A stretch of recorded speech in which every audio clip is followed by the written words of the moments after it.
నమస్కారం దూరదర్శన్ వార్తలకు స్వాగతం నేను వినతి ముందుగా ముఖ్యాంశాలు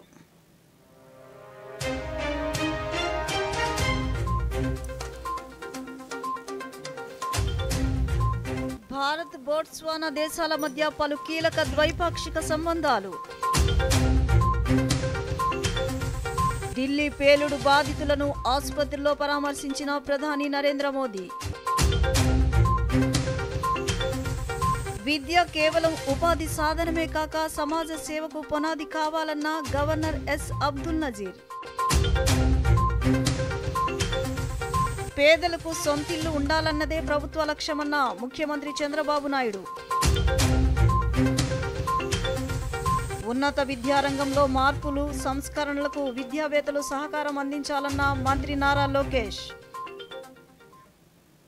వార్తల్లోని వివరాలు బోట్స్వానా పర్యటనలో భాగంగా భారత రాష్ట్రపతి ద్రౌపది ముర్ము ఆ దేశ అధ్యక్షులు డుమా గిడియన్ బోకో ద్వైపాక్షిక చర్చలు జరిపారు. ప్రాంతీయ ప్రపంచ అంశాలపై వీరిరువురు చర్చించారు. ఈ సందర్భంగా ఇరు దేశాల మధ్య వాణిజ్యం, పెట్టుబడి, సాంకేతికత, ఇంధనం, వ్యవసాయం, రక్షణ, మైనింగ్, నైపుణ్యాభివృద్ధి, డిజిటల్ టెక్నాలజీలో పరస్పర సహకారాన్ని విస్తరించాలని నిర్ణయించారు. కాగా ఆరోగ్య సంరక్షణ, ఔషధ రంగాల్లో పరస్పర సహకారంపై ఇరు దేశాల మధ్య అవగాహన ఒప్పందాలు జరిగాయి. ఈ సందర్భంగా ద్రౌపది ముర్ము మాట్లాడుతూ హెచ్ఐవి ఇన్ఫెక్షన్ను నివారించేందుకు వినియోగించే యాంటీ రిట్రోవైరల్ మందును బోట్స్వానాకు పంపించినట్లు ప్రకటించారు. ప్రాజెక్ట్ చీతా కింద బోట్స్వానా 8 చిరుతలను భారత్కు పంపించినట్లు రాష్ట్రపతి Murmu including within the framework of India-Africa Forum Summit.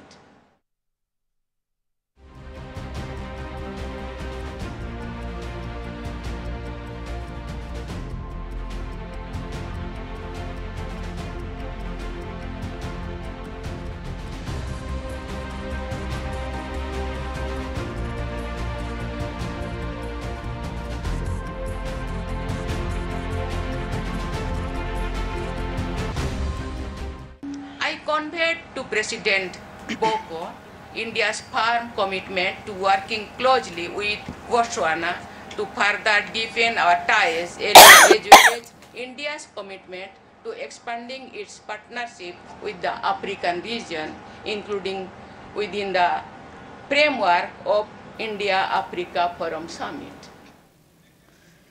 Delhi పేలుడు ఘటనలో గాయపడి చికిత్స పొందుతున్న వారిని ప్రధానమంత్రి నరేంద్ర మోదీ ఈరోజు పరామర్శించారు. ఢిల్లీలోని లోక్ నాయక్ జయప్రకాష్ ఆసుపత్రిలో చికిత్స పొందుతున్న వారిని కలిసిన ప్రధాని వారికి వైద్యం అందుతున్న తీరును అడిగి తెలుసుకున్నారు.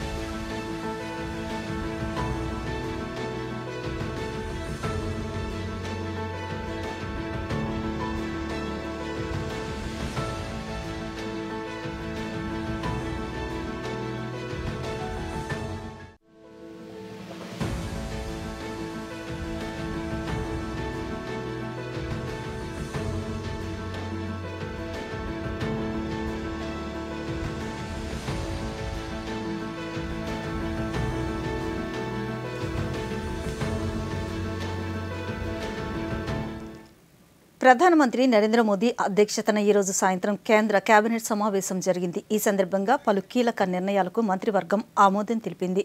ముందుగా ఢిల్లీ పేలుడు ఘటనలో ప్రాణాలు కోల్పోయిన వారికి కేబినెట్ సంతాపం తెలిపింది.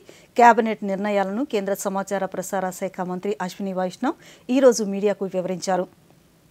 భారతదేశ ఎగుమతులు, పర్యావరణ వ్యవస్థను బలోపేతానికి ఎక్స్పోర్ట్ ప్రమోషన్ మిషన్కు 25,060 కోట్ల రూపాయల కేటాయింపుపై కేంద్ర మంత్రివర్గం ఆమోదం తెలిపిందన్నారు. Involving a car explosion near the Red Fort in Delhi on the evening of 10th November 2025. The cabinet observed 2-minute silence in honor of the innocent lives lost. The cabinet adopted the following resolution. This is the text of the resolution. The country has witnessed a heinous terror incident perpetrated by anti-national forces through a car explosion near the Red Fort on the evening of 10th November 2025. The explosion resulted in multiple fatalities and caused injuries to several others. The cabinet pays its solemn respects to the victims of this senseless act of violence and conveys its heartfelt condolences to the bereaved families. Cabinet prays for the speedy recovery of all those injured and appreciates the prompt efforts of the medical personnel and emergency responders who have been providing care and support to the victims.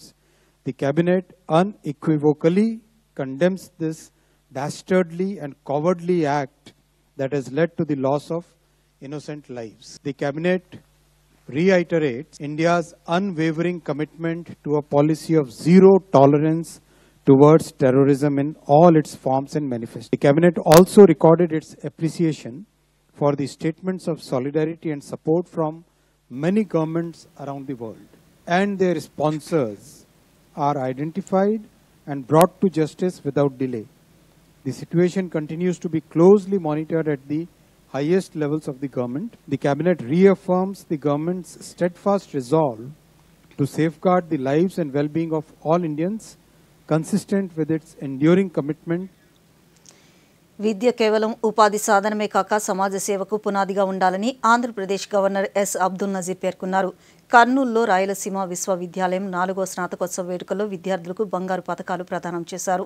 అనంతరం governor మాట్లాడుతూ ఉన్నత విద్య వ్యక్తిగత అభివృద్ధితో పాటు ఆర్థిక సాంకేతికత, సామాజిక పురోగతిని ముందుకు నడిపించే విలువైన ఆస్తిగా పేర్కొన్నారు. Train the teachers to effectively integrate AI into their teaching practices. All of us are quite aware that education is crucial for nation building. Informed and responsible citizens drives economic growth through a skilled workforce and promotes national unity and social progress. Education equips individuals with critical thinking and problem-solving skills, strong moral values, and contributes to political stability by empowering students to participate in governance. Education is a powerful tool for creating a prosperous, progressive, and cohesive society. I had the privilege of awarding gold medals just now. About 80 to 85% of them were all girl students. రాష్ట్రంలో 2029 నాటికి పేదల సొంతింటి కలను సాకారం చేసే దిశగా ప్రభుత్వం కృషి చేస్తుందని ముఖ్యమంత్రి నారా చంద్రబాబు నాయుడు పేర్కొన్నారు. అన్నమయ్య జిల్లా చిన్నమండెం మండలం దేవగుడిపల్లిలో లబ్ధిదారులకు ముఖ్యమంత్రి ఇంటి తాళాలు అప్పగించారు. రాష్ట్రంలోని మిగతా ప్రాంతాల్లో గృహ ప్రవేశాలను వర్చువల్గా ప్రారంభించారు. ఈ సందర్భంగా ముఖ్యమంత్రి మాట్లాడుతూ మహిళలను పారిశ్రామికవేత్తలుగా తయారు చేసే బాధ్యత రాష్ట్ర ప్రభుత్వానిదేనన్నారు. రాష్ట్ర వ్యాప్తంగా ఈరోజు 3 లక్షల ఇళ్లు అప్పగించగా వచ్చే ఉగాది నాటికి 5,09,000 గృహాలను పూర్తి చేసి అందిస్తామన్నారు. 3,192 ఇళ్లు గృహప్రవేశం చేశామంటే అది ఈ ప్రభుత్వం యొక్క పట్టుదల, మీ మీదుండే అభిమానం. ఇవన్నీ కూడా మీరు చూసినప్పుడు రకరకాల స్కీమ్స్ అన్నీ PMAY కింద 2,28,000, PMAY గ్రామీణ ఇండ్ల కింద 65,000, జన్మన్ ఇండ్లు ఒక 6,800, మొత్తం కలిసి 3 లక్షల ఇండ్లు పూర్తి చేశాం. ఈ అన్నమయ్య జిల్లాలో 67,936 ఇండ్లు ఆమోదం పొందాయి.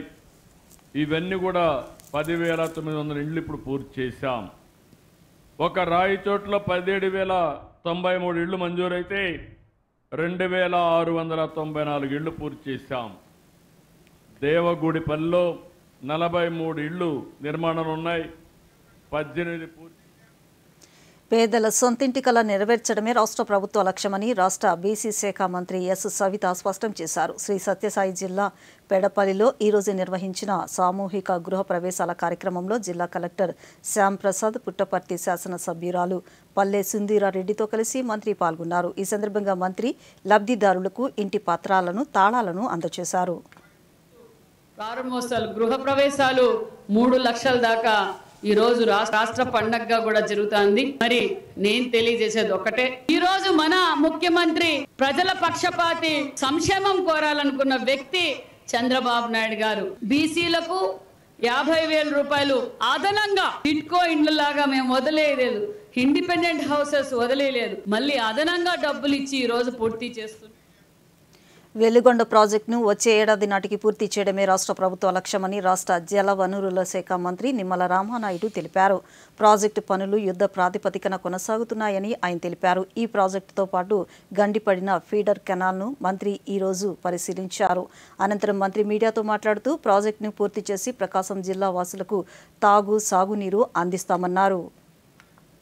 కెనాల్కి 3 చోట్ల గండ్లు పడడం, ఆ గండ్లు పడేటువంటి నీరంతా కూడా బ్యాక్కి వెలిగొండ టన్నెల్ 1 అండ్ టన్నెల్ 2 జంట సొరంగాల్లో 9 కిలోమీటర్ల వరకు కూడా బ్యాక్కి వాటర్ పోయినటువంటి పరిస్థితి. ఏదైతే ఆ గండ్లుని అదేవిధంగా ఆ జంట సొరంగాల్లోకి పోయినటువంటి ఆ యొక్క నీటిని అంతటిని కూడా డీవాటరింగ్ చేయమని స్పష్టంగా ఆదేశాలు ఇచ్చాం.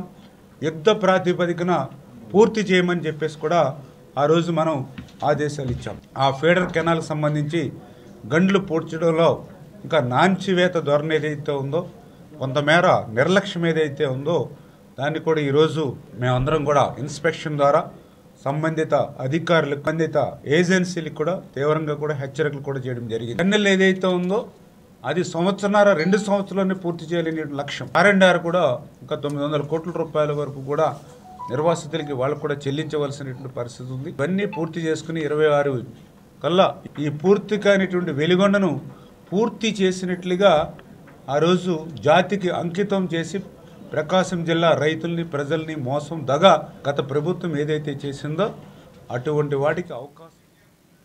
పల్నాడు జిల్లా నాదెండ్ల మండలం గణపవరంలో పత్తి కొనుగోలు కేంద్రాన్ని రాష్ట్ర విద్యుత్ శాఖ మంత్రి గొట్టిపాటి రవికుమార్ ఈ రోజు ప్రారంభించారు. ఈ సందర్భంగా మంత్రి మీడియాతో మాట్లాడుతూ పత్తి రైతులను ఆదుకునేందుకు క్వింటాకు 8,110 రూపాయలు రాష్ట్ర ప్రభుత్వం చెల్లించి కొనుగోలు చేస్తుందన్నారు.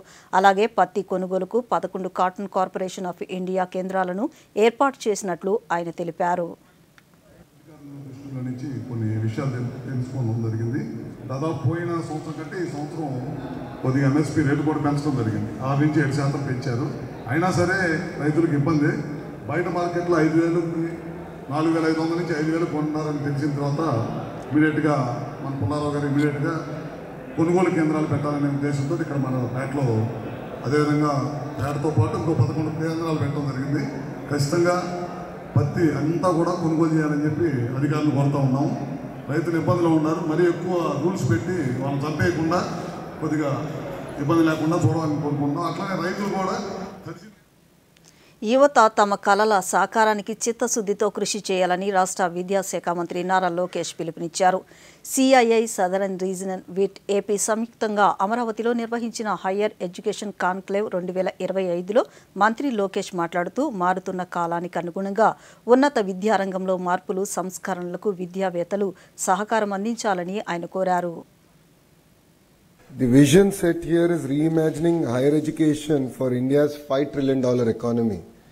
We should be thinking about our $30 trillion economy. India is going to achieve 5 trillion. Whether the leaders who are sitting here do what they're supposed to do or not, we will achieve $5 trillion economy. The question is, how fast can we achieve the Honorable Prime Minister Shri Narendra Modi ji's vision of India achieving its $30 trillion economy depends on the kind of reforms, collaboration, changes that we all do together here. You know, higher education is not merely a sector for me, it is a strategic pillar here in Andhra Pradesh. 54% of our population is under the age of 25, which makes us one of the youngest workforces. It is a greater asset, and yes, demographic dividend is here to be harnessed. But it also presents unique challenges. The challenges is ఉక్కు మనిషి భారతరత్న సర్దార్ వల్లభాయ్ పటేల్ నేటి యువతకు స్ఫూర్తి ప్రదాత అని Visakha parliament సభ్యులు ఎం శ్రీభరత్ పేర్కొన్నారు. విశాఖ సాగర తీరంలో ఈరోజు మై భారత్ ఆధ్వర్యంలో నిర్వహించిన సర్దార్ వల్లభాయ్ పటేల్ 150వ జయంతోత్సవాల్లో భాగంగా నిర్వహించిన యూనిటీ మార్చ్లో ఎంపీ పాల్గొన్నారు. ఈ సందర్భంగా శ్రీభరత్ మాట్లాడుతూ 565 సంస్థానాలను విలీనం చేసి దేశాన్ని ఐక్యం చేసిన ఘనత పటేల్కు మాత్రమే దక్కుతుందని అన్నారు.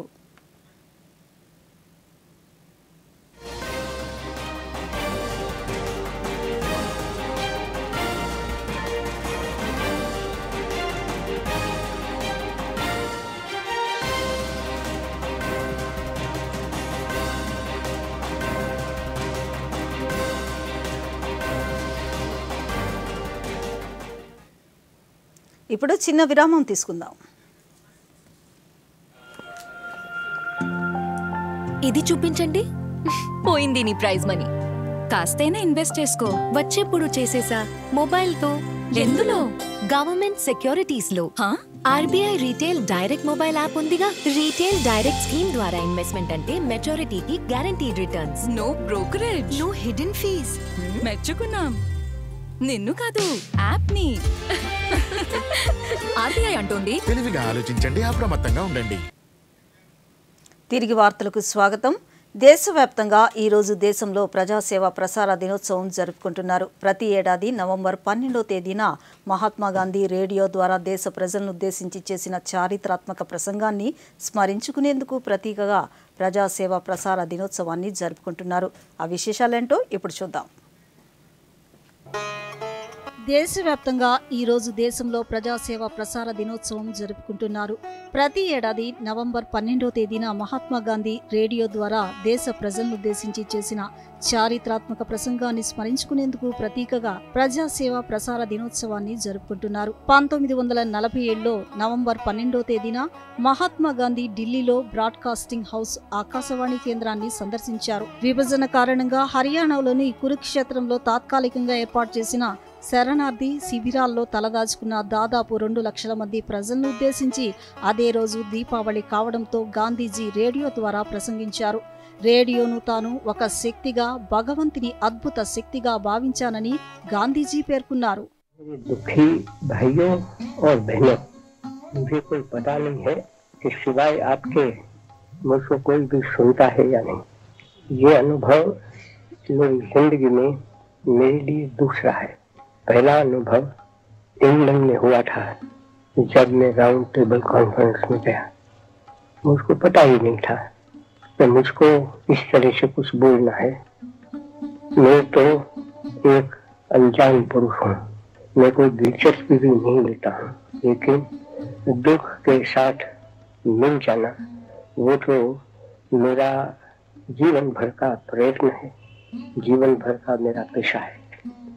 जब मैंने सुना कि आप लोगों में करीब 2.5 लाख रिफ्यूजी पड़े हैं और मैंने सुना कि अभी भी लोग आते ही रहते हैं, तो मुझको बड़ा दुख हुआ, मुझे चोट लगी और मुझको ऐसा ही हुआ कि मैं आपके पास पहुंच गया. ఆకాశవాణి స్టూడియోలను మహాత్మాగాంధీ సందర్శించడం, ఆనాడు జరిపిన రికార్డింగ్ను ఇప్పటికీ ప్రసార భారతి ప్రాచీన రికార్డుల భాండాగారంలో పొందుపరిచి ఉంచారు. 2000 సంవత్సరంలో అప్పటి కేంద్ర సమాచార ప్రసార మంత్రి సుష్మా స్వరాజ్ ప్రతి నవంబర్ 12వ తేదీన ప్రజాసేవ ప్రసార దినోత్సవంగా జరుపుకుంటామని ప్రకటించారు. అప్పటి నుంచి ఆకాశవాణి ప్రతి సంవత్సరం ప్రత్యేక కార్యక్రమాలు నిర్వహిస్తోంది. 2023 మార్చిలో ప్రధానమంత్రి నరేంద్ర మోదీ తన మనసులోని భావాలను దేశ ప్రజలతో పంచుకునే మన్ కీ బాత్ 100వ ఎపిసోడ్ సందర్భంగా బాపు తన చారిత్రాత్మక సందేశాన్ని అందించిన స్టూడియోను బాపు స్టూడియోగా నామకరణం చేసి ఆకాశవాణి అంకితం చేసింది. ఆ స్టూడియోలో ఆ ప్రసంగం రికార్డింగ్లు, ఆయన ప్రార్థనా సభ నుంచి సారాంశాలు, గాంధీజీ సందర్శన నుంచి జ్ఞాపకాలు, పురాతన వస్తువులు, చారిత్రాత్మక సందర్భాన్ని వర్ణించే ప్రత్యేకంగా రూపొందించిన ఫోటో గ్యాలరీని ఏర్పాటు చేశారు. ప్రజలకు ఖచ్చితమైన సమాచారాన్ని, వినోదాన్ని పంచడంలో ఆకాశవాణి, దూరదర్శన్లు తమ వంతు పాత్రను పోషిస్తున్నాయి. ప్రస్తుతం ప్రధానమంత్రి నరేంద్ర మోదీ మన్ కీ బాత్తో భారత్లోనే కాక విదేశాల్లో సైతం రేడియోకు ప్రాధాన్యత లభించింది.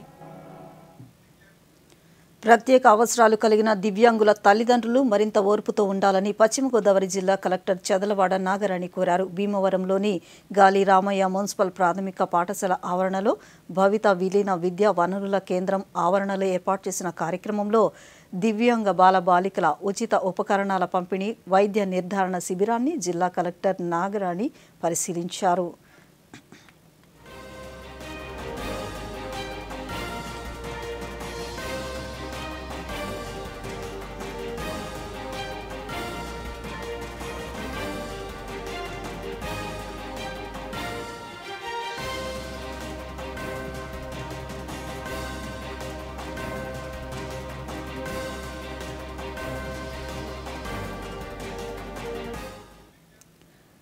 వికసిత్ భారత్ సాధనకు పెట్టుబడుల ఆకర్షణే కీలకమని 20 సూత్రాల కమిటీ చైర్మన్ లంకా దినకర్ పేర్కొన్నారు. అమరావతి సచివాలయంలో ఈరోజు 20 అంశాల కార్యక్రమం అమలుపై జరిగిన సమీక్షలో ఆయన మాట్లాడారు. అనంతరం ఆయన మీడియాతో మాట్లాడుతూ కేంద్ర రాష్ట్ర ప్రభుత్వాల సహకారంతో విశాఖలో పెట్టుబడుల సదస్సుకు ముందే రాష్ట్రానికి 11 లక్షల కోట్ల పెట్టుబడులు వచ్చాయని చెప్పారు.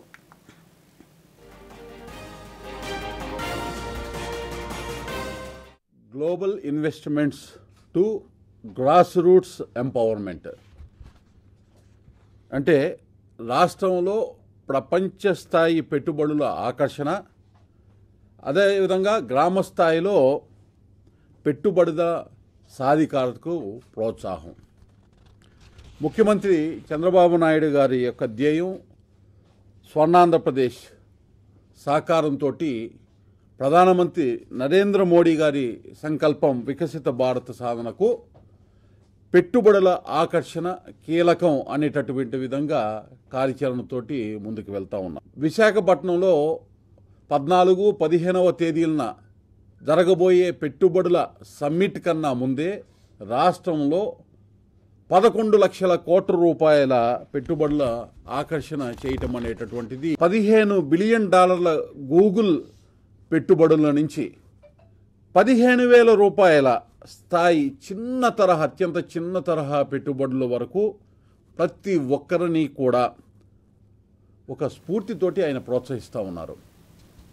లక్షల కోట్ల రూపాయల ఒప్పందాలు జరిగేటటువంటి అతిపెద్ద పారిశ్రామికవేత్తల సదస్సు ఇప్పుడు విశాఖపట్నంలో జరుగుతుంది.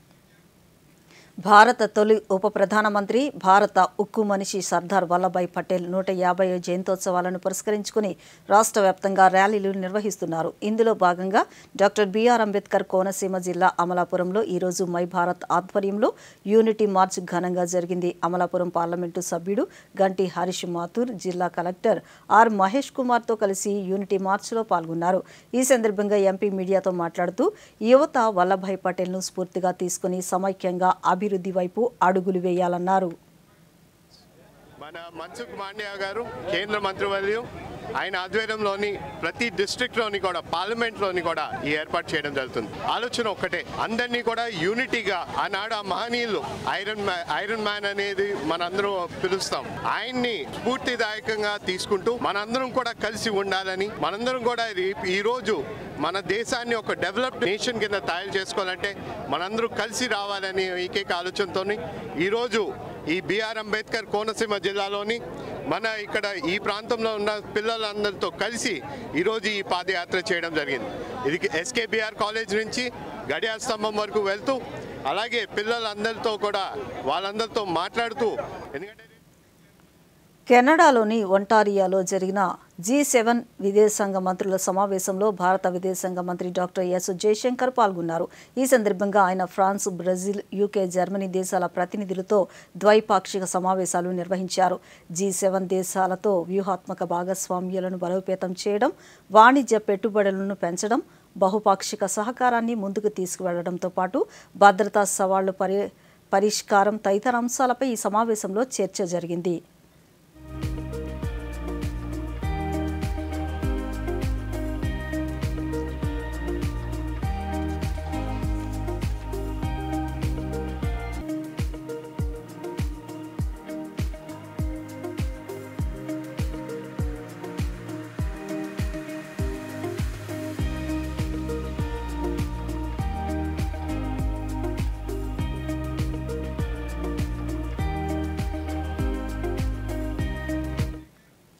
ప్రపంచ న్యూమోనియా దినాన్ని పురస్కరించుకుని అల్లూరు సీతారామరాజు జిల్లాలో అవగాహన ర్యాలీని నిర్వహించారు.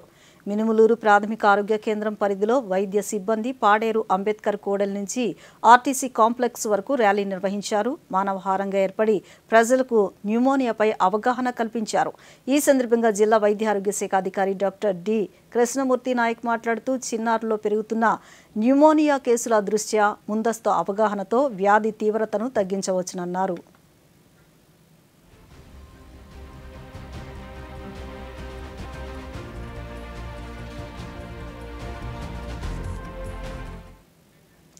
సర్దార్ వల్లభాయ్ పటేల్ 150వ జయంతోత్సవాల సందర్భంగా చిత్తూరులో యూనిటీ మార్చ్ ర్యాలీ కార్యక్రమాన్ని నిర్వహించారు. ఈ కార్యక్రమంలో చిత్తూరు పార్లమెంటు సభ్యులు దగ్గుమళ్ల ప్రసాదరావు, కలెక్టర్ సుమిత్ కుమార్, స్థానిక శాసన సభ్యుడు గురజాల జగన్మోహన్, ప్రజాప్రతినిధులు పాల్గొన్నారు. ఈ సందర్భంగా ఎంపీ మీడియాతో మాట్లాడుతూ సంస్థానాలను దేశంలో విలీనం చేయించిన ఘనత వల్లభాయ్ పటేల్కే దక్కిందని అన్నారు.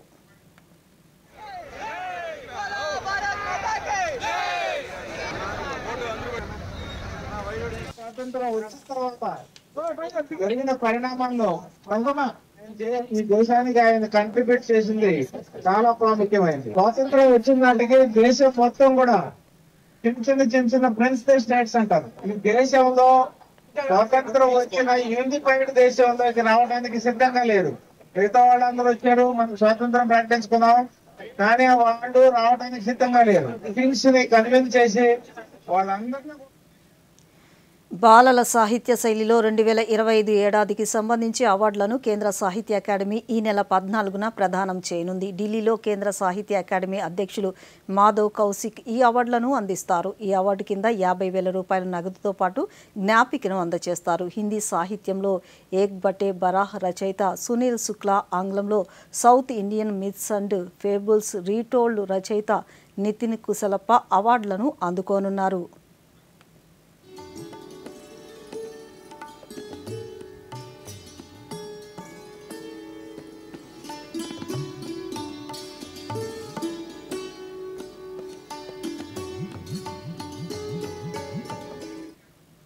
ఇస్లామాబాద్లో నిన్న జరిగిన పేలుడుతో భారత్కు సంబంధం ఉందంటూ పాక్ చేసిన ఆరోపణలను భారత్ ఖండించింది. ఈ ఆరోపణలపై భారత్ ఘాటుగా స్పందించింది. దీనిపై భారత విదేశాంగ మంత్రిత్వ శాఖ అధికారి ప్రతినిధి రణధీర్ జైస్వాల్ ఒక ప్రకటన చేశారు. పాకిస్తాన్ చేస్తున్న నిరాధార ఆరోపణలను భారత్ తోసిపుచ్చింది.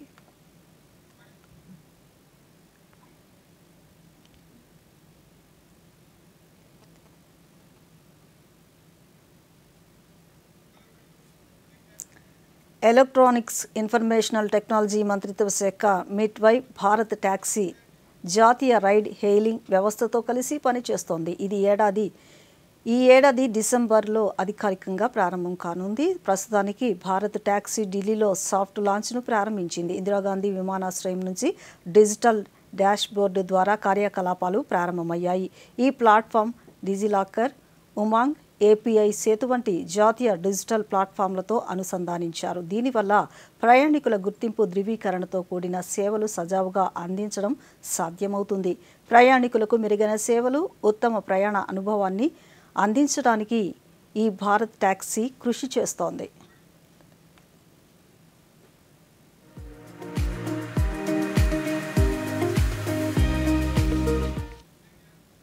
బర్డ్స్మ్యాన్ ఆఫ్ ఇండియాగా పిలుచుకునే శాస్త్రవేత్తల్లో ఒకరైన డాక్టర్ సలీం అలీ జయంతి నేడు. పక్షులను క్రమబద్ధంగా అధ్యయనం చేసిన తొలి భారతీయుడు డాక్టర్ అలీ. 1896లో బొంబాయిలో జన్మించిన ఆయన 6 దశాబ్దాలకు పైగా పక్షులపై శాస్త్రీయ అధ్యయనానికి అంకితమయ్యారు.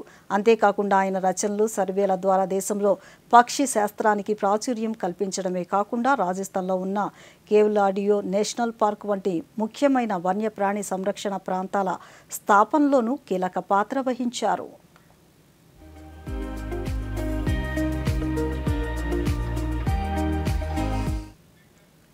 ఒడిశాలోని కటక్లో గడగడియా ఘాట్ సమీపంలోని మహానది తీరంలో తొలిసారిగా మహానది బోయిట ప్రతియోగిత 2025 పడవ పందాలను నిర్వహించారు.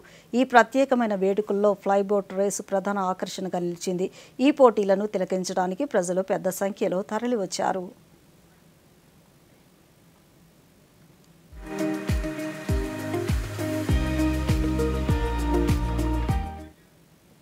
కొలంబోలో వారం రోజుల పాటు జరిగే భారత్ శ్రీలంక సాంస్కృతిక మహోత్సవం ఘనంగా ప్రారంభమైంది. కొలంబో విశ్వవిద్యాలయంలో భారత్ శ్రీలంక సంస్కృత మహోత్సవాన్ని భారత హై కమిషనర్ సంతోష్ ఘా, శ్రీలంక ఉప విద్యాశాఖ మంత్రి డాక్టర్ మధుర సెనేవి రత్న ప్రారంభించారు. స్వామి వివేకానంద సాంస్కృతిక కేంద్రం, శ్రీలంక విద్యా మంత్రిత్వ శాఖ, సెంట్రల్ సంస్కృత యూనివర్సిటీ, ఇండియా శ్రీలంక ఫౌండేషన్ సంయుక్తంగా ఈ ఉత్సవాలు నిర్వహిస్తున్నాయి. ఇందులో వర్క్షాపులు, ఉపన్యాసాలు, సాంస్కృతిక ప్రదర్శనలు జరగనున్నాయి.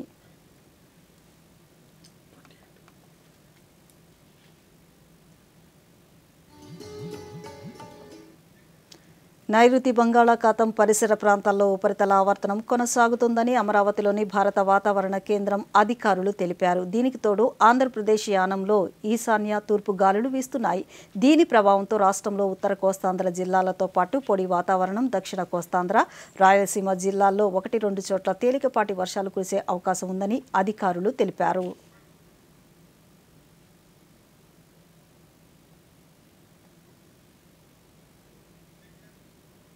ఈ వార్తలు ఇంతటితో సమాప్తం. నమస్కారం.